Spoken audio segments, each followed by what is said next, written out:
Hello guys, welcome back to my YouTube channel. आज हम लोग बात करेंगे the wild swans at Coole. William Butler Yeats द्वारा एक लिखा गया लिरिक पोएम है। तो चलिए बात करते हैं।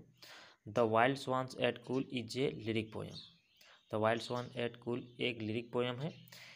It was published in 1917। इसको पब्लिश किया गया था 1917 में। It is written by the Irish poet William Butler Yeats. इसको Irish poet William Butler Yeats द्वारा लिखा गया है। It is regarded as one of the best poem of William Butler Yeats. William Butler येट्स का one of the best poem इसे माना जाता है। It is 13 lines poem and divided into 5 sestet. ये एक 30 लाइन का पोएम है। इसको 5 सेस्टेट में डिवाइड किया गया है। The rhyme scheme for each sestet is ABCBDD। इस जो प्रत्येक सेस्टेट का जो राइम स्कीम है वो है ABCBDD। The theme of this poem are nature, time and age. इस पोएम का जो थीम है वो है प्रकृति, समय और उम्र। William Butler Yeats was an Irish poet, dramatist and writer.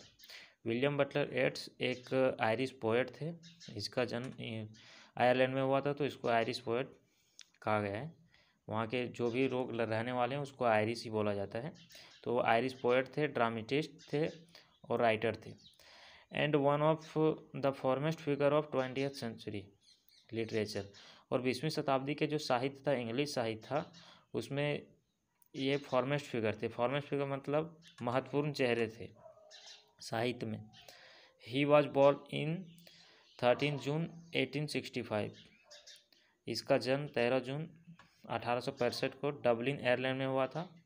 And was dead in 20th January 1939।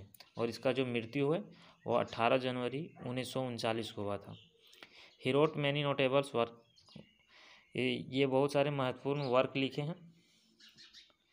As जैसे द काउंटेस कैथलीन, जो 1892 में पब्लिश हुआ था। The land of heart's desire, जो 1894 में पब्लिश हुआ था। The king's threshold 1904 ETC। He was awarded the Nobel prize in 1923 for literature. इसको साहित्य के लिए 1923 में नोबेल प्राइज से सम्मानित किया गया था।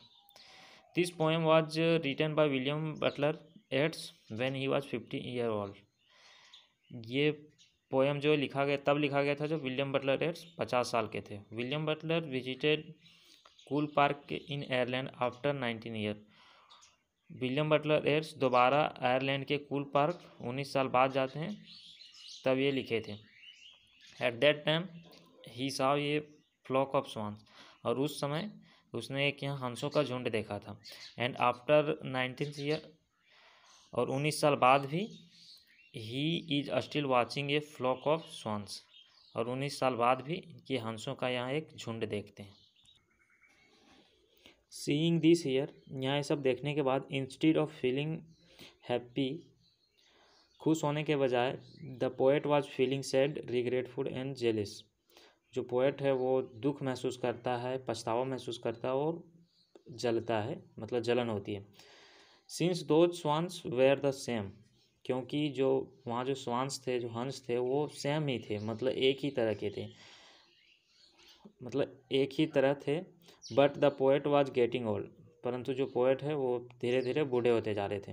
It seems as if the autumn season of life has arrived.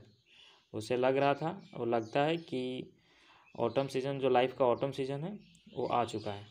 In the first stanza the poet say that the trees have been covered with the beauty of the autumn season.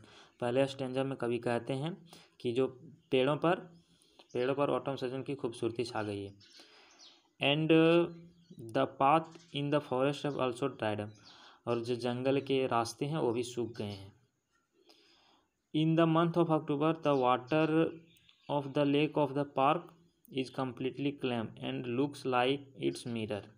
अक्टूबर के महीने में park के झील का पानी पूरा शांत है और पानी मिरर की तरह लग रहा है।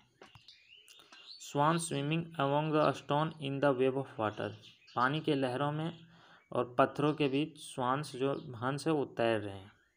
In the second stanza he said, second stanza में कवि कहते हैं, this is the 19th autumn season, के 19वां ऑटम सीजन है। Even 19 year ago poet was counting swans in the same manner, इसी प्रकार 19 साल पहले पोएट स्वान्स को मतलब हंस को काउंट कर रहे थे यहीं। 19 year ago when he was counting many birds started flying in circle above him, जब ये 19 साल पहले इसी तरह से हंसों को गिन रहे थे तो इसके सर के ऊपर कुछ पक्षियाँ फ्लाइंग कर मतलब उड़ रही थी।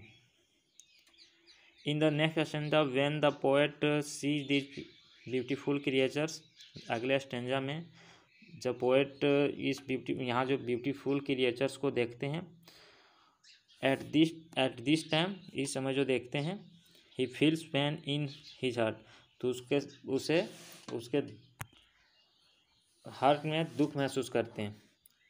ही सेज ये lot has change since then, और वो कहते हैं कि तब से अब तक कितना कुछ बदल गया है। 19 year ago this place he has hearing the fan sound of creatures, वह 19 साल पहले इसी जगह पर मंद आवाज़ जो प्राणियों के जो वहाँ के जो प्राणी थे कूल पार्क के, उसके मंद आवाज़ सुन रहा था। He says that the sound of the swans use to ring like a bell in his forehead when he use to walk here, कि जब वो वहाँ से गुजरते हैं, वहाँ से वॉक करते हैं, तो हंसों के जो आवाज़ है उसके माइंड में बेल की तरह, घंटी की तरह बजती है। In the next stanza the poet says still the swans are swimming in the cool water in an energetic mood by forming loving couples like before, और अगले स्टेंजा में जो कवि है वो कहते हैं कि पहले की तरह ही प्रेमी जोड़े बनकर एनर्जेटिक मूड में ठंडे पानी में ये जो सारे स्वान्स हैं वो तैर रहे हैं। The hearts of this swans, ये जो स्वान्स है, ये सब स्वान्स हैं, इसका जो हार्ट दिल है, हैव नॉट ग्रोन ओल्ड, वो बूढ़ा नहीं हुआ। They still have passion in their heart, उसके दिलों में आज भी पैशन है, मतलब धैर्य है।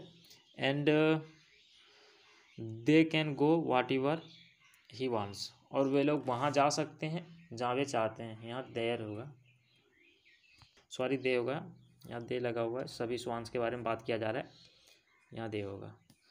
In the last stanza of the poem the poet W.B. Yeats says today swans are swimming in the calm water but these swans won't stay in Cool Park forever, और अगले स्टेंजा में जो W.B. Yeats poet है वो कहते हैं कि आज तो ये हंस है जो यहाँ तैर रहे हैं, लेकिन ये हमेशा यहीं नहीं रहेंगे। ये जो कूल पार्क है आयरलैंड में, वो हमेशा यहीं नहीं रहेंगे। This swans will bring joy to people whatever they go, और ये लोग जहाँ भी जाएंगे वहाँ के लोगों को ये आनंद पहुँचाएंगे। इन द लास्ट, और अंत में द पोएट इज सेड, जो कवि है वो दुखी हो जाते हैं। he does not want such a beautiful scene to go away from his eyes, वो नहीं चाहते हैं कि उनके आँखों से इतना सुंदर दृश्य चला जाए। since it is time for the poet to go, क्योंकि ये जो समय है वो पोएट के जाने का है। अब पोएट यहाँ से जो कूल पार्क आए थे 19 साल बाद, ये फिर से अब यहाँ से जा रहे हैं। Thank you.